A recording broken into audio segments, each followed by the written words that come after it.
പാണക്കാട് സാദിഖ് അലി ശിഹാബ് തങ്ങൾ മാധ്യമങ്ങളോട്. ഞങ്ങൾ ചർച്ച ചെയ്യും. അങ്ങനെ അതിർത്തി ഉണ്ടെങ്കിൽ നമുക്ക് എന്തുകൊണ്ടാണ് അതിർത്തി പ്രകടിപ്പിക്കുന്നത്, അവരുടെ വികാരങ്ങൾ എന്താണ് എന്ന് പാർട്ടി ചോദിച്ചറിയും. അവരാരെയും ഞങ്ങൾ പുറത്തു നിർത്തില്ല. ഇപ്പോൾ സ്ഥാനാർത്ഥിത്വം കിട്ടാത്തവരാരെയും ഞങ്ങൾ പുറത്തു നിർത്തൂല. അവരെ പാർട്ടിയോട് ചേർത്ത് കൊണ്ട് തന്നെ നമ്മൾ മുന്നോട്ട് പോകും. തിരുവരങ്ങാടി സീറ്റിൽ ഉന്നയിക്കുന്ന ആരോപണം അതൊന്നും അടിസ്ഥാനരഹിതമാണ്. കൃത്യമായിട്ട് പരിശോധനകൾ ഉൾപ്പെടെ നടത്തിയതിനു ശേഷം തന്നെയായിരിക്കും പ്രഖ്യാപിച്ചത്.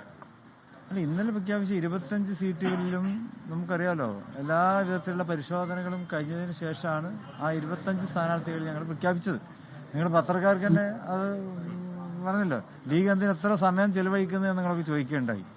അപ്പോൾ അതുകൊണ്ട് തന്നെ ഇപ്പം നിങ്ങൾ ചോദിച്ചതിന് അർത്ഥമൊന്നുമില്ല. ഓരോ മണ്ഡലത്തിനും ആരെയാണോ യോജ്യമായിട്ടുള്ളത് അതാണ് നമ്മൾ പ്രഖ്യാപിച്ചത്. അത് ഞങ്ങളുടെ ശ്രദ്ധയിൽപ്പെട്ടിട്ടില്ല.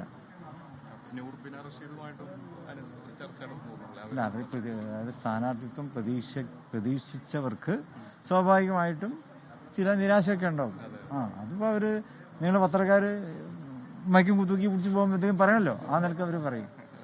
നിങ്ങൾ അതേ സമയത്ത് നിങ്ങൾ മുനീർ സാഹിബിൻ്റെ അടുത്ത് പോയി നിങ്ങൾ വേറെ വല്ലതും കിട്ടുമെന്ന് വിചാരിച്ചു.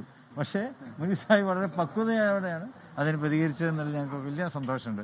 അദ്ദേഹവുമായിട്ട് കാര്യങ്ങളൊക്കെ കൂടിയാലോചിച്ചതിന് ശേഷമാണ് നമ്മൾ സ്ഥാനാർത്ഥി ലിസ്റ്റൊക്കെ പ്രഖ്യാപിച്ചത്. ഓരോ മണ്ഡലത്തിലും അനുയോജ്യരായവരെ സ്ഥാനാർത്ഥികളാക്കുകയാണ് ലീഗ് ചെയ്തത്. കാരണം കോൺഗ്രസിന്റെ നേതാക്കൾ ഡൽഹിയിൽ നിന്ന് അവർക്ക് അവിടെ ആയിരുന്നല്ലോ, നാട്ടിൽ വന്നിട്ട് ശേഷം ഞങ്ങൾ കൂടിയാലോചന നടത്തും. മിക്കവാറും ഇന്ന് തന്നെ ഉണ്ടാവും. നേതാക്കളെ കിട്ടുന്ന മുറക്ക് ഇന്ന് തന്നെ നമുക്ക് പറയാൻ പറ്റും.